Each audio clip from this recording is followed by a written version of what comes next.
Hi guys, it's Tiffany here. Today I wanted to make a quick video on my 2 engagement rings.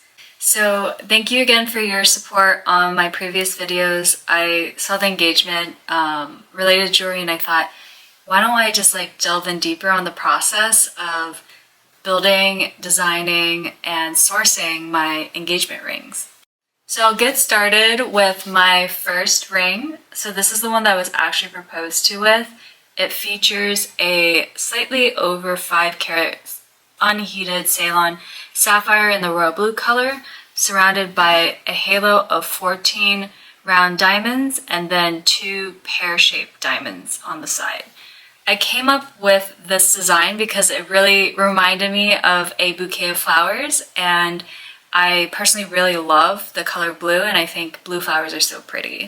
The initial inspiration for this ring is definitely Princess Diana. I was obsessed with her engagement ring growing up, and I wanted to basically take my modern spin on something that has been so timeless. With the rise of lab-grown diamonds, we're seeing an increase of people like me that wanted to do a colored gemstone engagement ring, and I really wanted to go for a sapphire because sapphires are one of the hardest gemstones. They're at a 9 of them on the most scale of hardness. And when it came to sourcing the ring and designing it, this actually took quite a while. So when it comes to gemstones, they're a little bit harder to source than diamonds because the supply is not as centralized, it's a lot more fragmented. And also with colored gemstones, the actual color and hue is very subjective based off of your preference. I wanted something that was like a rich, dark royal blue, but not something too dark. I've seen some people that have almost black colored royal blue sapphires, and for me, it doesn't really give that sparkle or look that I'm looking for. In terms of sourcing the stone, it took almost a year to find the right stone. I looked at probably hundreds, if not thousands, of sapphires before choosing this one.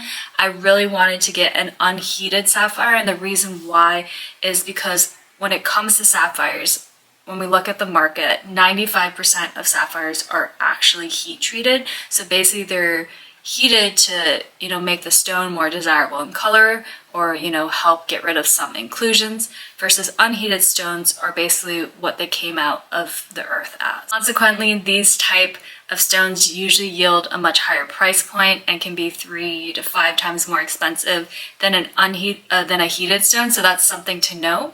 But my fiance was very supportive of it because we viewed, a engagement ring as an investment from the male's perspective to the female, and we had the budget to be able to get an unheated stone. In terms of designing, I actually designed the ring design 2D on PowerPoint first, refined that a few times, and then sent it to my manufacturer who helped make it into CAD. I'll show you the process here. And for me, it was such a great learning experience because I really wanted to have my ring be lower set. I know when you lower set an engagement ring, it makes the stone look smaller than if you set it higher, but I really just didn't want the ring to be clinging onto any articles of clothing or sweaters or so forth. All in all, I could not recommend a royal blue sapphire more. I think a lot of times people have a little bit of adversity towards a colored stone for engagement ring because they're like, oh, it won't match all my outfits. But I actually find this ring to be incredibly neutral. And if anything, I get so many comments and so many questions when I go outside with this ring. I don't wear it that often, which is why I have a second engagement ring, which I'll get into. But when I do, I get a ton of compliments, and I can only highly recommend a royal blue sapphire, and I'm happy to answer any questions. And if you guys need any advice on sourcing a really good stone, feel free to DM me or write something down in the comments. Next, I'll get into my travel ring or my second engagement ring. So I could have done an exact replica of my actual engagement ring, but I wanted to do something fun because I actually get a lot of excitement when it comes to designing these things. I absolutely love the Marquise diamond, and one of my favorite celebrities, Selena Gomez, she recently got engaged with a Marquise diamond. Victoria Beckham also has a gorgeous Marquise diamond engagement ring. So I wanted to, design something that was really timeless, cool, chic, but also felt very in the current as well.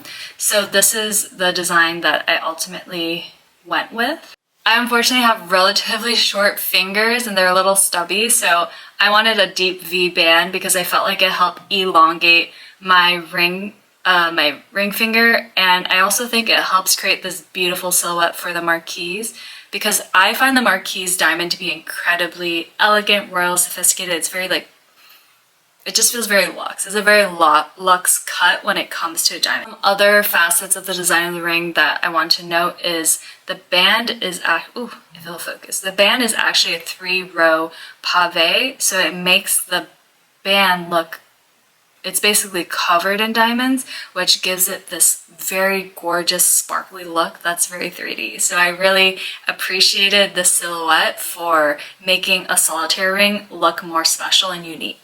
Like my Sapphire engagement ring, I actually had this ring set incredibly low as well to avoid, you know, snagging onto anything and to ensure that when I'm traveling, like nothing like impacts the ring. And I also made sure to choose a band that was a good size so it wouldn't, so it could support the size of the diamond, and also because it is a 3-row pave, the thickness also matters as well, because if you go too thin, it risks the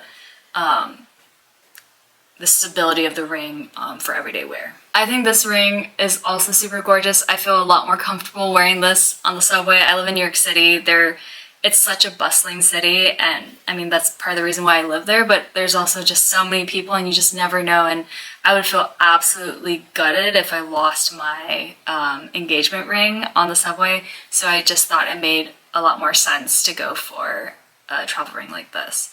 In terms of specs, it's set in 18 karat white gold, and it is a slightly over 3 carat marquise diamond. I hope you guys found this video helpful. It's been such a great, you know, learning experience for me to be able to design these rings. I've always loved jewelry design, and it gives me this outlet to express my creativity when I work in such a technical field. So sharing this with you guys makes me so happy, and you know, let me know if you have any questions. I'm more than happy to answer anything that you have. And yeah, I'll catch you guys in the next video. Bye guys!